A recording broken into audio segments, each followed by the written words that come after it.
nephrostomy, indications, contraindications, preoperative evaluation, techniques, and complications. And we'll go through the first three of these fairly quickly because they're kind of boring and you can always look them up.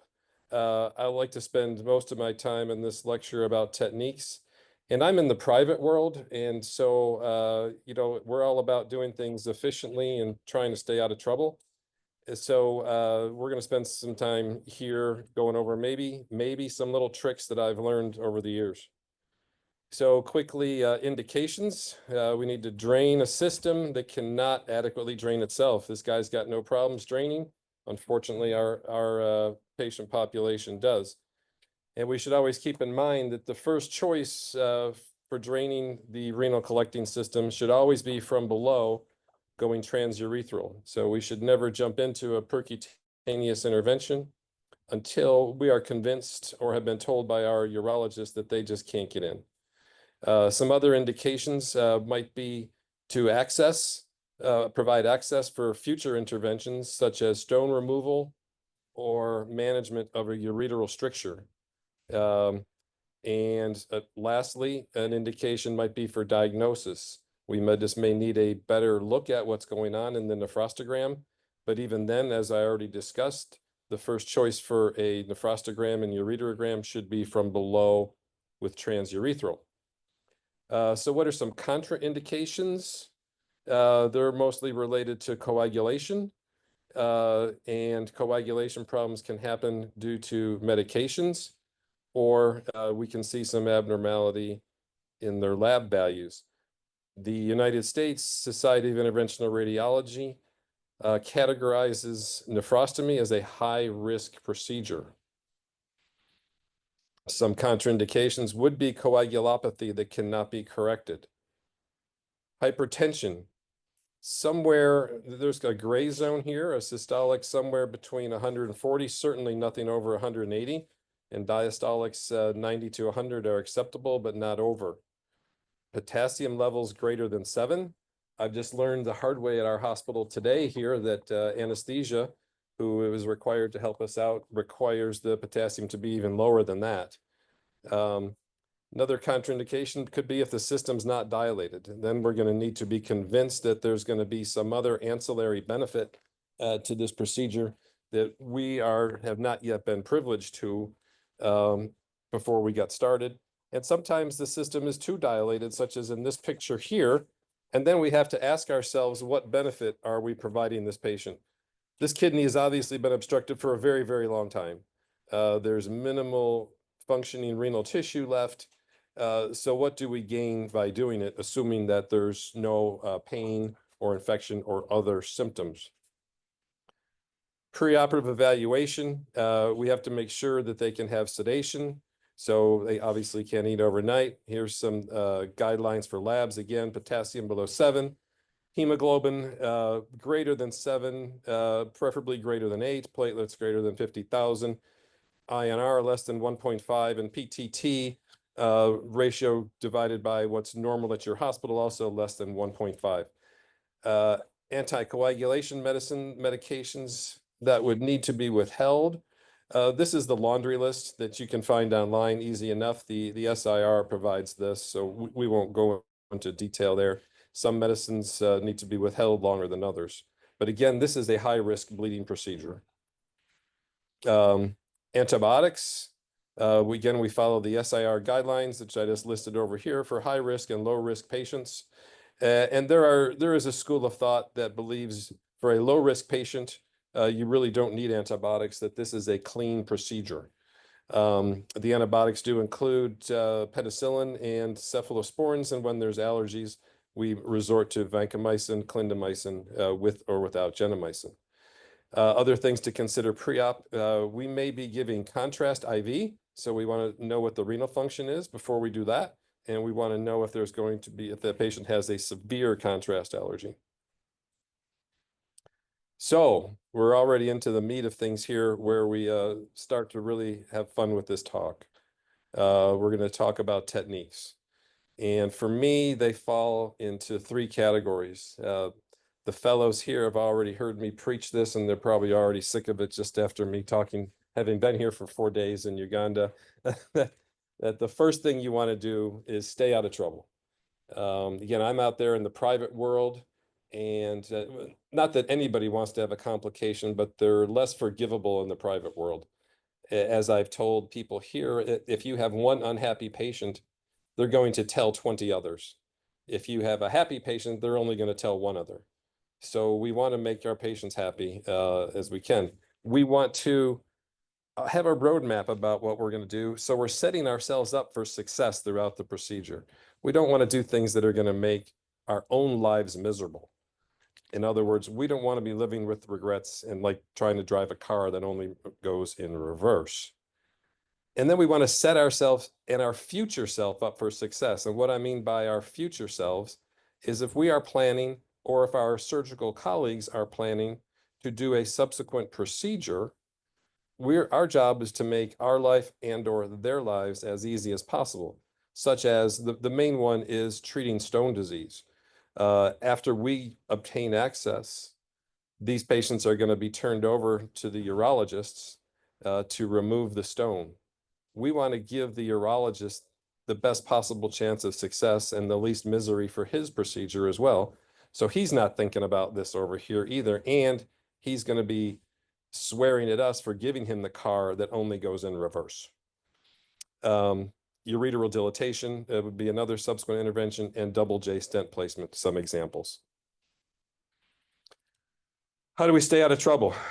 Well, that's why you listen to talks like this, because good judgment comes from experience. The sad part about that is most experience comes from bad judgment. Every trick I've learned, unfortunately, I've had to learn the hard way. So hopefully today you can learn by my mistakes and you can learn by my bad judgment, and you don't have to do it yourself. Stay out of trouble. This one's really good at it. So how we're going to go through staying out of trouble is we're going to talk about what can go wrong all the way along the path of the needle and our nephrostomy tube. We're going to start at the skin, then we have to go through either the abdominal and or chest wall, hopefully miss some interceding organs, ultimately enter the kidney. So I'm going to break down for you the trouble zones in each of those areas. Chest wall. So pain and bleeding are going to be the complications that happen if we have to go intercostal or even subcostal. Here is just some review of anatomy to show you where the intercostal neurovascular bundle typically, and I want to emphasize, typically lives. It should be living underneath the rib. So traditional dogma wants to tell us that we are okay if we are puncturing on top of the rib. Unfortunately, I've got enough gray hair and have lost a lot of my others over the years. And so I was around when we used to do a lot of thoracic aortograms for trauma before CT was used. And what we learned doing thoracic aortograms was we would visualize all the intercostal arteries with our thoracic aortogram. They don't follow these rules. The intercostal arteries can be very tortuous and they meander throughout the intercostal space. So although we're told we need to stay as close as we can to the top of the rib, that may or may not guarantee you stay out of trouble. Next, and we'll get back to the skin. So after the chest wall, we're going to talk about what could be between the chest wall or abdominal wall and our target, and that would be interceding organs. So if we have to puncture high, and why would we ever do that? Well, what if we needed to get upper pole access for the urologist? That was the only angle, that was the only trajectory that could possibly be done. And I'll show you an example of that. We need to be aware of what we're going through. So this picture shows us purple is the lung, gray is the pleura. So we can see that if we're where we're puncturing and would be going through the pleura. And by definition, if we're going through the pleura, we're also going through the diaphragm. Thankfully, I think cases are very few and far between that when we go through the diaphragm, do we cause a significant enough injury to result in, for instance, a diaphragmatic hernia? Nevertheless, if we can, we want to stay below things here. Here's a nice location of where our puncture could be. Staying below the 11th rib, though, should keep us out of trouble so we don't hit the lung. It's one thing to hit the pleura and take on the consequences of that. It's a completely different animal if we're going to hit the lung. So if we're not going through the chest, we're going through the abdomen. So how do we stay out of trouble to not hit the liver, the spleen, or the bowel? We have to carefully evaluate our preoperative imaging and or do some imaging on the table, preferably with our ultrasound machine before we start. We don't want to be this guy. So he took his tube. This is a sagittal view, and we got through the bottom of the spleen. I don't even know where the rest of the tube went. I got this picture offline. It doesn't look like it's even going to end up in a good place in the kidney. Let's not be this guy. Ultrasound, again, more interceding organs. We're not going to want to go through the liver. Ultrasound should show us nicely where the liver is so we can avoid it. Bowel. Bowel can be tricky to see on ultrasound, especially if it's fluid filled. We may not appreciate it. So again, looking at our preoperative imaging will help us out. This patient was planned for a procedure in the prone position, but we have colon in the way on both sides. Another picture, patient that had renal stones. Again, colon in the way. This is a picture under fluoroscopy. Our radiologist is going to target a lower pole calyx, but as you may see, or at least be concerned by, there is an air density overlying or underlying where his needle is. Could that be bowel that he's going to go through? Yes. This is just a nice picture of a clean window of entry. We're going to be below, this is the 12th rib. We will be below the 12th rib, so we don't have to worry about lung. Obviously, nothing else in the way. This is a wonderful place to access. Same on the other side. So now, how are we going to stay out of trouble when we enter the kidney? So this is just some renal anatomy for a refresher. And the point of this slide is to show you that the more centrally you end up puncturing the kidney, the more likely you are to damage something you don't want to damage. The vessels get bigger, closer to the renal hilum. So it's okay to puncture a tiny little vessel out here, but if you end up puncturing and placing a nephrostomy tube and you're going through this large branch of this segmental renal artery, that will come back to bite us. So we want to be as peripheral as possible, always being aware that every time we ended up a little more central than possible, we may have hit one of these things we did not want to hit.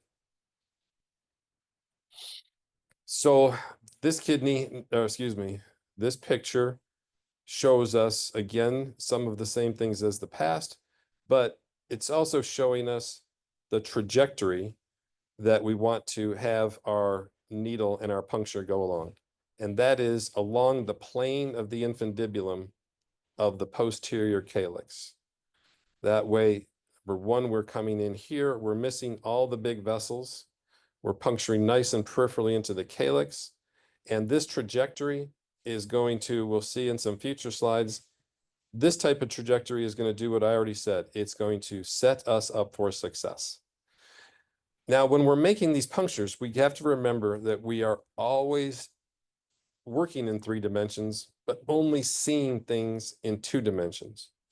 So if you have the option, while you may be looking down the barrel of the needle as you're making your puncture, move that tube obliquely now and then to see where you are, to see if you're really going where you think you are. You may have this trajectory, but you could be up here, or you could be down here. If this is an opacified system, then you will have the luxury, when you go oblique, you will see a needle here, and you'll be looking from this angle and be able to tell that you are missing it. Always be thinking three-dimensionally. Again, just another slide showing the preferred trajectory and how we stay out of trouble if we enter the posterior calyx through what is called here the avascular plane of Brodel. Now we'll move on to, now that we've stayed out of trouble, we have to set ourselves up for success. And I shouldn't say now that we've stayed out of trouble, these three things that you're thinking about, staying out of trouble, setting yourself up for success, and your future self up for success, have to be thought about simultaneously. So before you start your case, you should map out your strategy. Talk about it with a colleague. That colleague may bring up some things you didn't think about. Know all the steps that are along your path. Know where the pitfalls and the detours are. And we've had this happen now as recently as yesterday. Realize that this procedure is a dynamic procedure. And be flexible while you're doing it. Even though you may have made a very good game plan to begin with, new information may arise while you're doing the procedure. Take a step back, reassess, and don't be afraid to change the plan as needed. So this guy thought he was going to take this nice straight path from here to here. Well, here, he fell down into some prickly stuff, some spikes. That didn't work so good. He had to figure out, now he had to refocus, not from the end point, but he had to focus on a point just here. Then he gets burned, and he's got to put out the fire and just get to here. And then he ended up in shark-infested waters, and he's got to swim out just to get to here. And then there's an avalanche, and then there's rain, and then there's a wall to climb. There's a lot of things that can get in your way. Don't be afraid to back up a step. Think about what you've got. Maybe you need some new tools. How are you going to get from here to here? So setting yourself up for success. I've learned here, working with the guys, that it really starts with the skin. Some things I've taken for granted over the years that became apparent to me here working with the guys is we all don't want to make a big skin nick. For some reason, we can all be a little bit too shy about that. We pride ourselves in leaving tiny holes. Well, I'm going to tell you that the difference in risk to the patient and morbidity to the patient between a 2-millimeter hole and a 5-millimeter hole is zero. There's no additional risk to that patient. That little scar is going to heal up just the same. But if you don't do that, you then increase the risk to the patient because you're going to be making your life miserable during this procedure. And by making your life miserable, you're going to make their life miserable. It's going to be a much longer procedure. You may have areas that you don't succeed. There may be steps along the way that you do not succeed in accomplishing without great trepidation that you may have found very easy if you were not fighting your skin entry site. So you don't want to be this guy wearing this shirt, right? You want a nice loose fit. Your dermatotomy needs to go through the entire dermis down to the subcutaneous fat.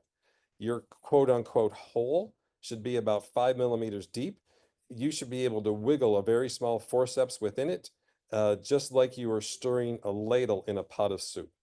It should be nice and capacious so that when you put your needle in, you should also be able to swirl your needle around a little bit for the first 5 millimeters before you start actually piercing any tissue. So I heard this a long time ago, this line, and I don't think there are too many procedures where it could be more true. Access is everything. This is what's going to set you up and your future self up for success. This slide just shows the simple difference between hitting the upper pole calyx and hitting hitting the posterior calyx and hitting the anterior calyx. Anterior be here, perfect what you want, your trajectory. You hit the posterior calyx. Now there's going to be some issues. So it is worth spending lots and lots of time being confident at what your target is and hitting your target. If you start to go off course, it is again worth taking a step back, regrouping, and making sure your target and your trajectory are what you want them to be. Here's just some examples. This, I kind of played it, again, I don't know PowerPoint very well, so forgive my, my third grade Etch-a-Sketch looking stuff here. But, so here was that same slide from before, but just showing what kind of things can happen. We took on, the black is the wire. So in this case, we took on a trajectory maybe steeper than we wanted. We still entered the posterior calyx, but our wire went all the way across into the anterior calyces and started and coiled there.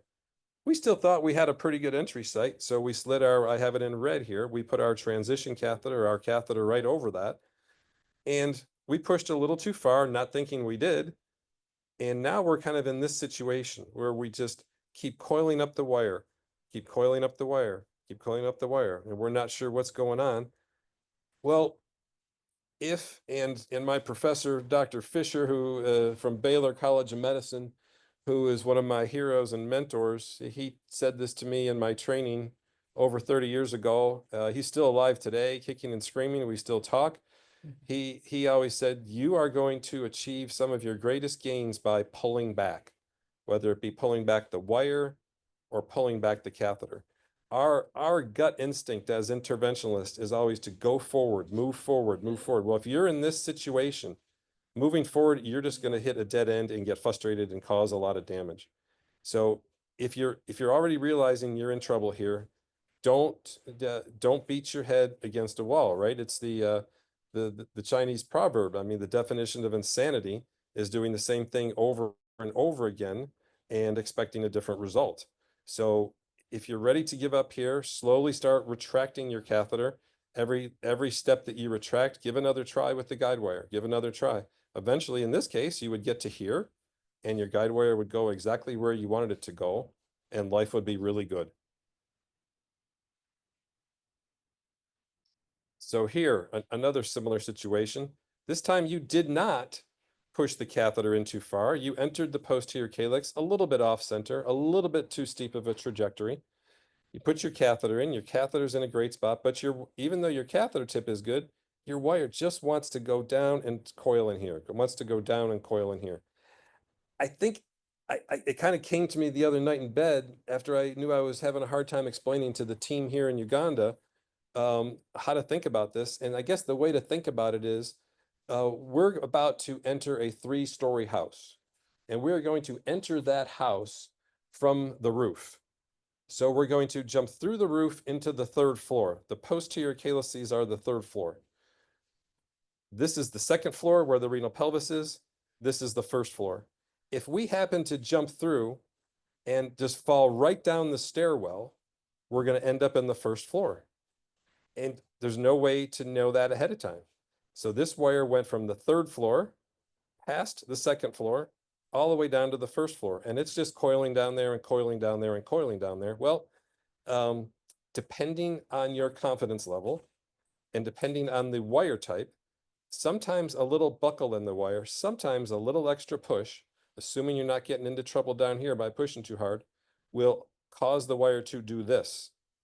And you will see that. So now the wire buckled into the renal pelvis. We're going to call that the 2nd floor.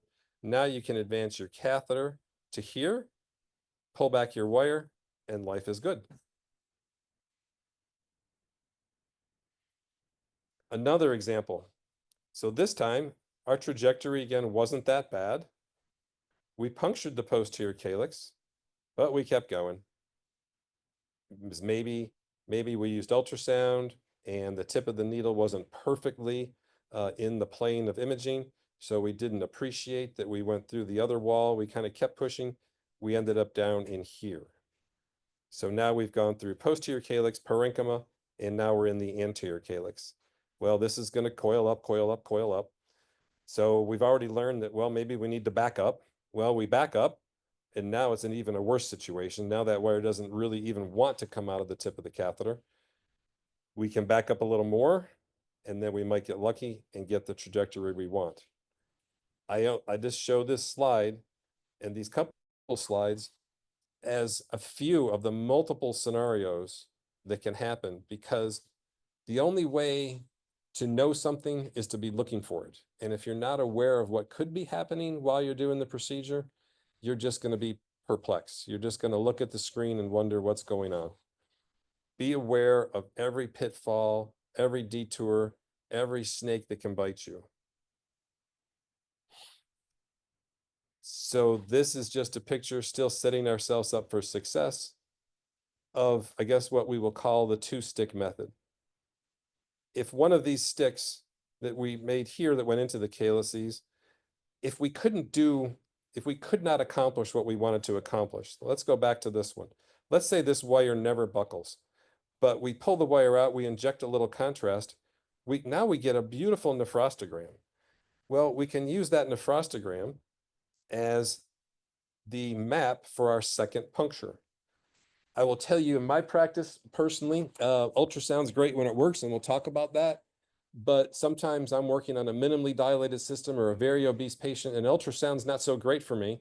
So I will immediately resort to using ultrasound for my first stick in the two-stick method. That is, I will use ultrasound to take that needle and get it somewhere in the renal hilum, just a 22 gauge needle, knowing that I could be going through some things I don't want to go through, but I'm only going through them with a 22 gauge needle.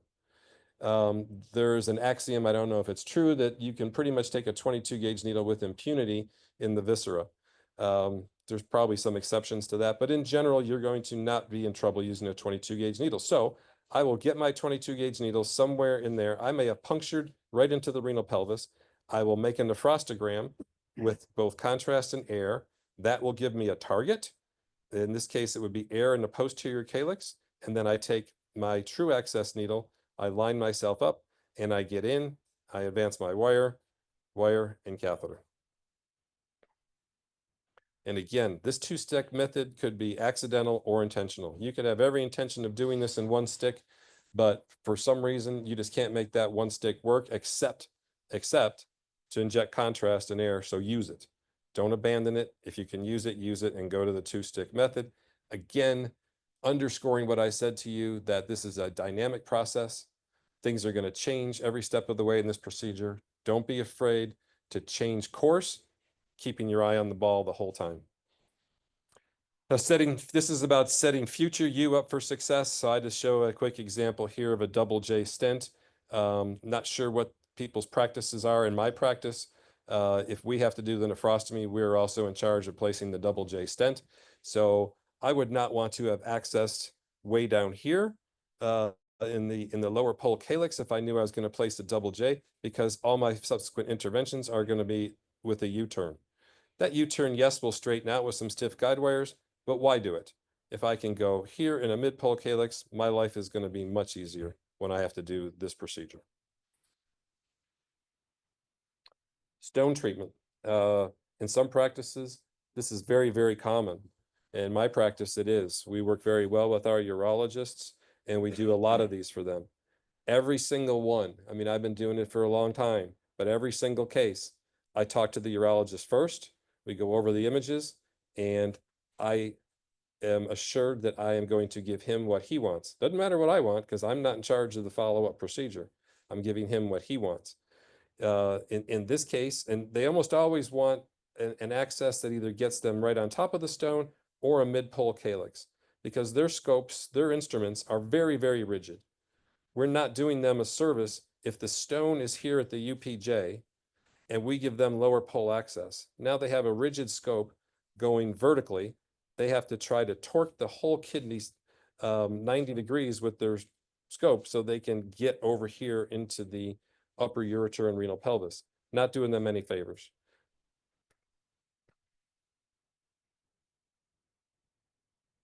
More stone treatment. I told you I'd show you a picture where we had to get upper pole access. So this is that case. So down here, lower pole access, we don't have any room to get guide wires around this stone. We need to get them in the upper pole so they can at least break up the main part of the stone. Highly unlikely they'll be able to do the whole procedure in one sitting unless these peripheral calyceal stones can be teased out or fall into the renal pelvis, which does happen if they're not embedded too far. That will happen for them. But anyway, my point is we're going to need to get them upper pole access. And upper pole access is going to come with all the things we already talked about, getting back to staying out of trouble. We're going to have to be cognizant of where the lung is, where the pleura is. especially if we're on the right side. And this patient obviously very much needs this procedure. They don't have a left kidney anymore. This kidney is in a lot of trouble. So everything we do is very critical. So we're going to have to visualize our target is some method if we're going to access it. And I've already said this once, so I'll say it again. We have to be thinking three-dimensionally all the time. If you have the ability to be doing obliques, do them frequently. Understand where you are in that third dimension, whatever modality you are using for visualization. I don't know where this needle enters or exits the collecting system. Did it puncture here? Was it a central puncture? Did it puncture back here? Did it puncture here? And now the needle tip is actually all the way through and through on the other side of the renal pelvis? Did it go through this calyx on the way? And that was actually the best access. No way of knowing in 2 dimensions. Have to be thinking in 3 dimensions, have to try to visualize in 3 dimensions. Needles, real quick, just on needle size. The question comes up, what size needle should I start with? Well, thinner needles, less damage, but also less control. A 25 gauge needle, for any of you that have used a 25 gauge spinal needle to know something, it's so flimsy. It is so hard to control its direction. The bigger needles, if it's an 18 gauge needle, it'll be sturdy. It'll go where you want it to go. You can even torque it a little bit, but you might cause more damage on the way if it's a puncture that you end up abandoning. If you use the puncture, great, but if it ends up being, for instance, the first stick of a 2-stick method, well, now you've made an 18 gauge hole and you have to abandon it. That's more likely to leave some damage. In my practice, this is kind of what I go for. If I'm going to be targeting the calyx, and I'm very confident that I can hit the calyx, I'm confident that I'm not going to bring my needle tip centrally and get into trouble, I may go right to an 18 gauge needle because I can see it really well and I have the confidence and control with it. If I'm going to go for the renal pelvis right out of the gate for a 2-stick method, then I'm going to use something between a 25 and a 22. That'll minimize all my collateral damage. More target visualization. So what are our options? We've got ultrasound, we've got fluoro, we've got CT. In this practice here in Uganda, there seems to be a high preference for ultrasound. And I'll talk about ultrasound. It's fine when it's fine. In my practice, most of especially our stone treatment is done using fluoroscopy. So now we have to opacify. If we're going to use fluoroscopy, we need to be able to see what we're going after. So how do we opacify that collecting system? We can do it with contrast, air, or maybe there's a stone in the collecting system. So first, let's talk about contrast. We can give it IV. It can go retrograde if there's already a ureteral catheter in place, or we can do, as we've already talked about, direct puncture, the 2-stick method. Just go right into the renal pelvis. Air, I'm going to get into air in a little while. I think it really helps us a lot visualize that third dimension because the air is going to float up to the 3rd floor. It's going to go to the posterior calyces. Contrast is going to sink to the bottom. CT, probably for last resort because you can get in well with CT, but subsequent manipulations are going to be very challenging because you're not going to have the option for continuous or even frequent intermittent visualization. So real quick, first, target visualization, we'll talk about stones. So here's one with stones. The inexperienced radiologist might think, oh, this is great. It's going to be real easy. I'm just going to see the stone under fluoro and I'm going to puncture it. Well, here's somebody having a really bad day. All right, there's been 4 different punctures into this kidney. I don't know which came first, but you can see this one didn't make it. This one didn't make it. At least we were smart enough with 1 or 2 of these to have injected some contrast to maybe give us a better target for down here. This guy, don't know if he went through and through, if he's anterior, posterior, no idea. And then finally, it looks like we're able to sneak something by. So the point is that the stones, you have to look at the other images, preoperative images, hopefully a CT scan. The stones can completely occlude and take up all the space within the calyx of the renal pelvis, not allowing you room to get your instruments by it. Ultrasound. I think I've already said this at least twice during this talk. ultrasound is great if it works. This is a wonderful case. Patient is not too fat, nice dilated calyces, excellent imaging, high degree of probability you're going to be able to see your needle enter your target. Just another picture of that. This happens to be using the ultrasound guide. So we can go directly along the path that we predetermine.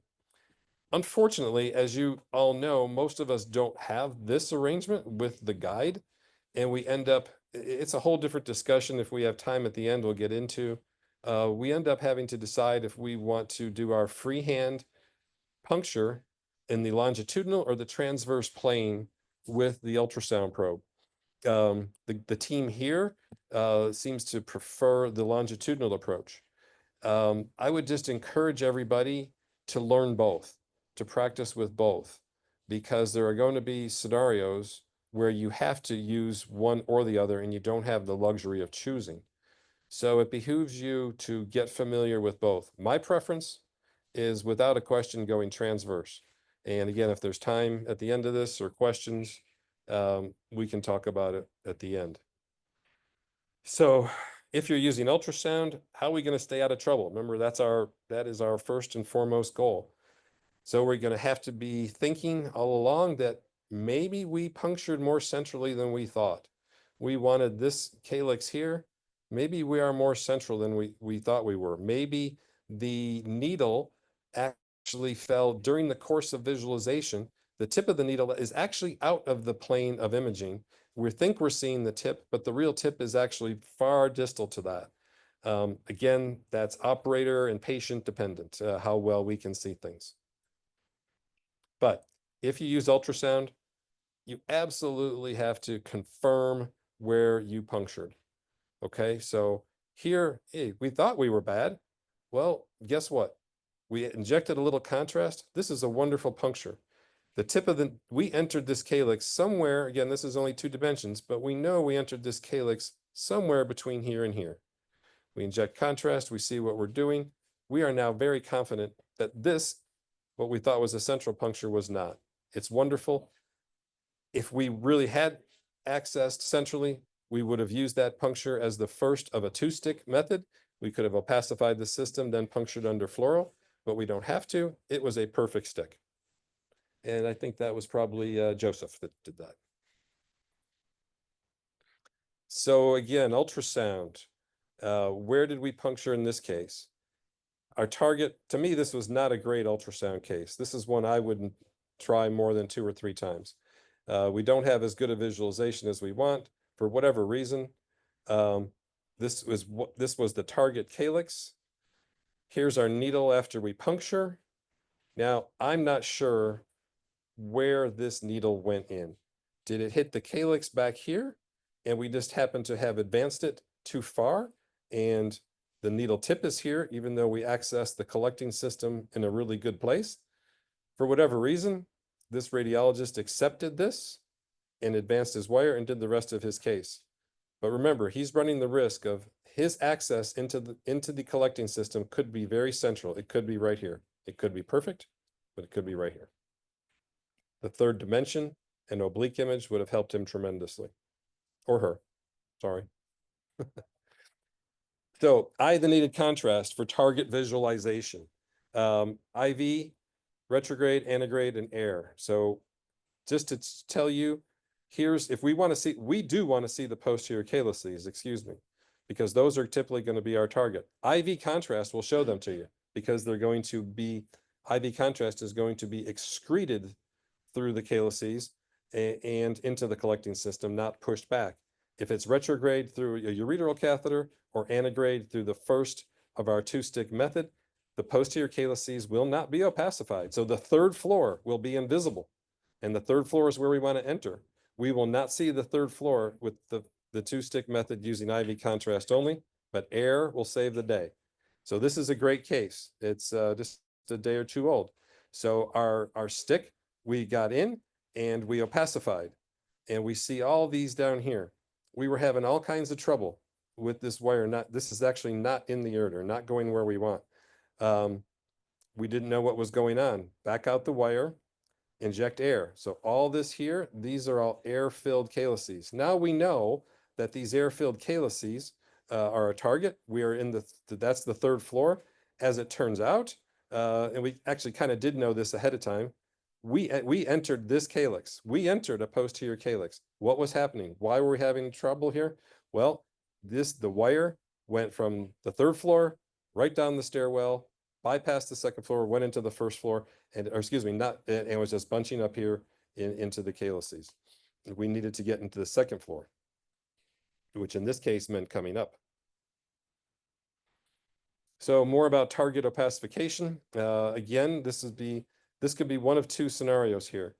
What you see under fluoro, this could be air if you injected it, that would help you see the posterior calyx, or if this is the first of a two-stick method, and this is not air, this is non-opacified urine, you're not going to see it. So if it's air, it would be visible. If all you've done is inject contrast and not air, it would be invisible because it would be non-opacified urine. This would be the opacified calyx. This would be what you think you have to puncture, and you'd end up in a posterior calyx, not which you would be this guy.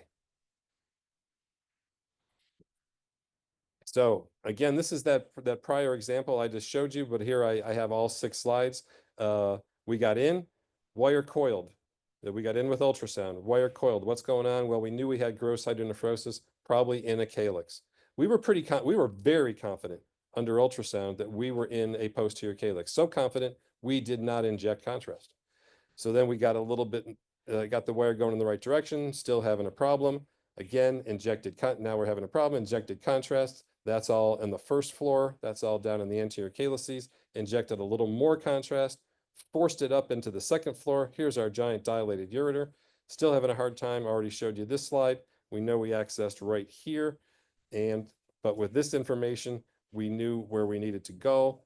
Ended up backing up our system. Now we opacify the ureter. And here we are able to, from here, able to back up that catheter a little bit and get down the ureter.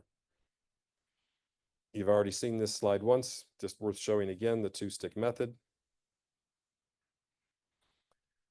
So opacifying the system, we're kind of beating this dead horse a little bit, but it's well worth doing. Direct puncture.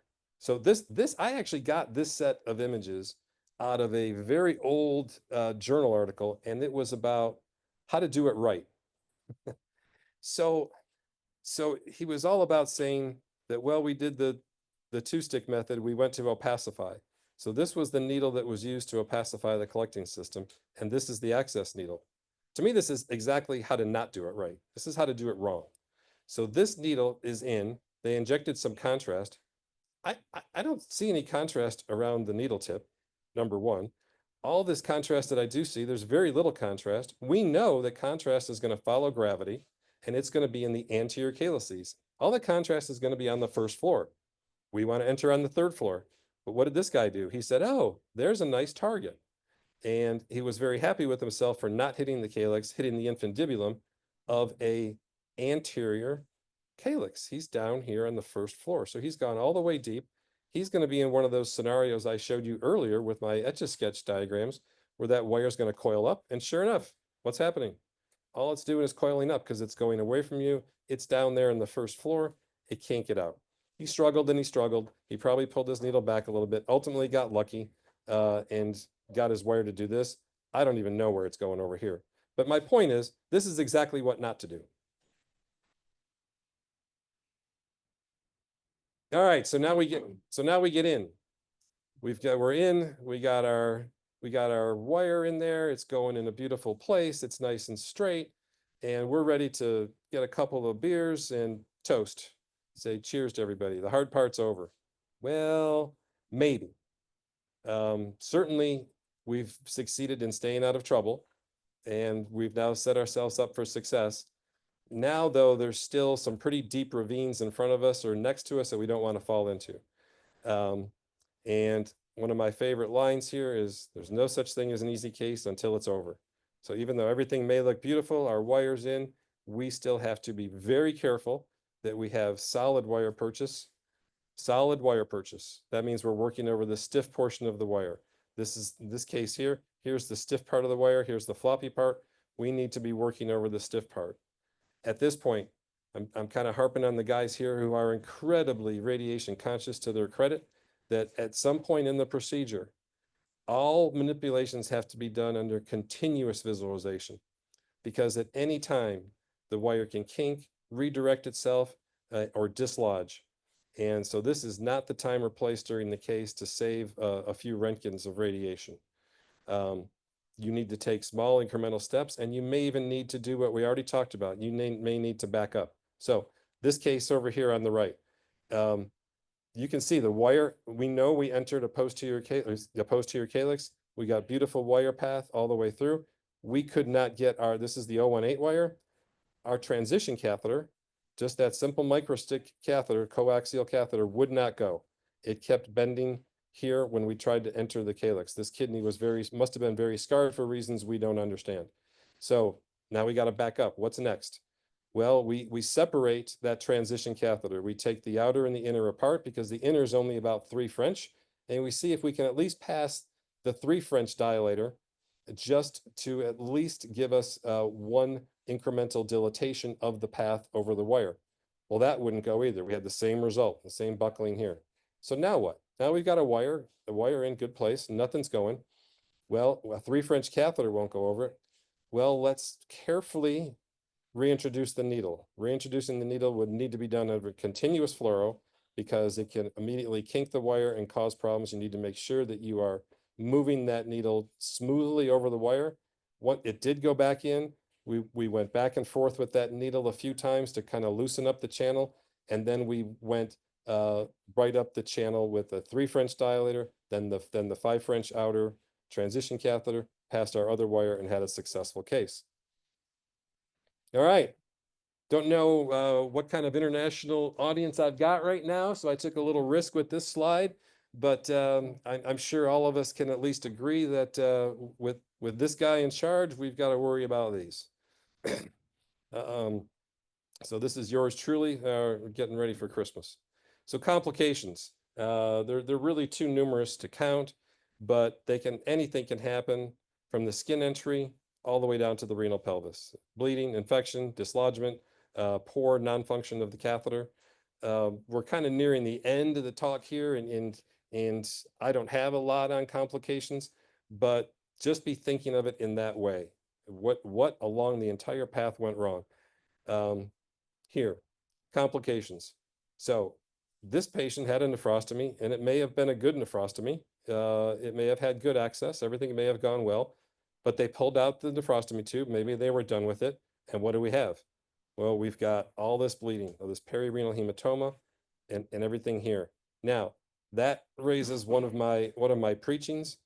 We should always be removing our catheters, our biliary catheters, our liver abscesses, our nephrostomy tubes, anything where we could have crossed a significant vessel on the way with the path of the catheter, we need to take over a wire. So, because what happens here, and what happened, I'm certain, they transected a vessel bigger than they wanted to have transected. The nephrostomy catheter was across that vessel, but the presence of the nephrostomy catheter itself tamponaded the bleed. It occluded the bleed. It acted like an embolization. Now, as soon as they take the catheter out, their transected vessel starts hemorrhaging.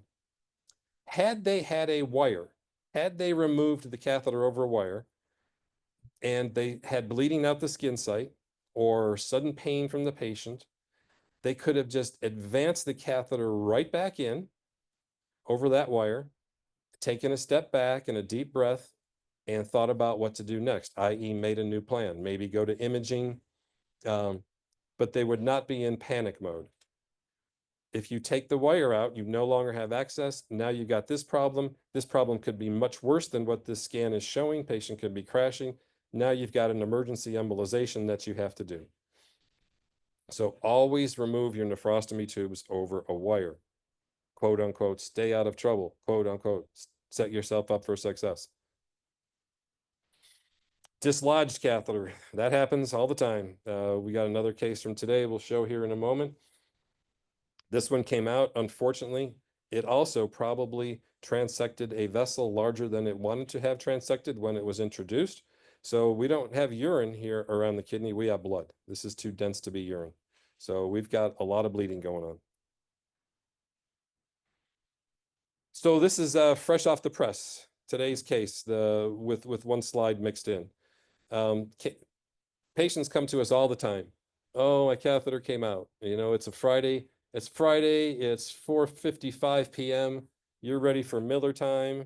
You get to go home. You're taking off your radiation badge, and they say, this patient just came through the ER and their catheter fell out. Great. So what do we do?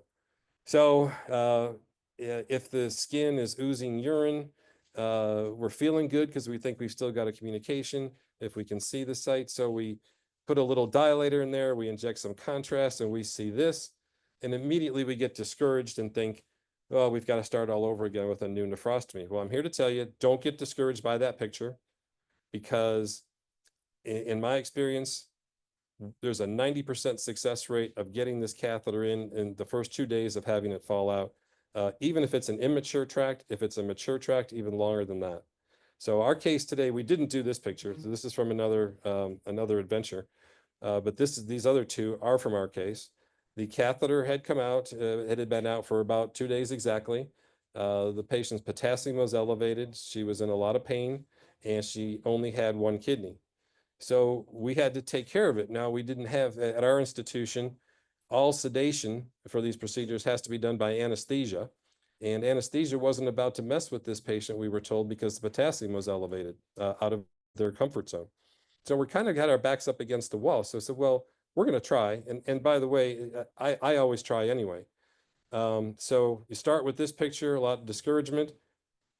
Partway through the procedure, you got this. Maybe I got it in okay. Inject some contrast. Here we are inside the kidney. You advance your wire, put your new catheter, life is good. So some of my points are here. Getting past the skin entry site, the first 5 to at the most 10 millimeters is 90% of the case. This lady, I looked at it and it looked like it had been out for a week. I could not see a nipple. I could not see any hole where I could get in. Took some blunt forceps, and I want to emphasize blunt. I'll tell you why in a minute. Some blunt forceps, just gently probed around with it a little bit until I thought I could see a crater. Then I took a 4 French glide catheter and just gently probed it with the glide catheter, spinning and advancing. A lot of spinning, gently advancing, no wire. I'll talk about that in a second too. Gently advancing and spinning, gently advancing and spinning until we had this picture here. And said, okay, well, we've made some traction. Where are we? And there we were, and then was able to advance it even further and do the case. So back up here real quick about blunt dissection. You don't want to just, if you have a tract that is mature, that means it's already epithelialized. If you want to keep it epithelialized, then that's going to give you the best chances of success of staying in the lumen of that tract. If you do any kind of sharp dissection or even use a glide wire, as anyone that's used a glide wire a lot knows, they love to dissect. If you dissect the wall of this tract, now you're going to be working really hard in a false lumen, and you're never going to get there. So your mission here, quote, stay out of trouble and set yourself up for success, is to stay in the true lumen of that tract. And you do it best with the most blunt tipped instrument possible. I've also used pediatric Foley catheters, because they have a nice round tip, very non-traumatic to the endothelium or epithelium, and they can also advance. Over time, I've learned to like this 4 French glide catheter because it just slides real easy. And I push gently enough that I know I'm not going to dissect the tissue.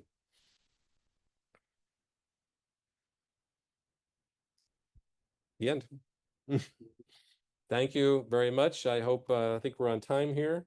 We got some, if there's questions or comments or anything but criticisms, please feel free. We'll discuss them now.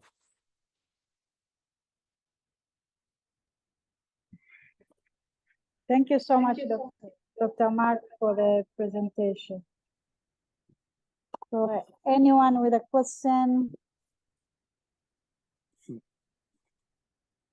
or need some clarifications?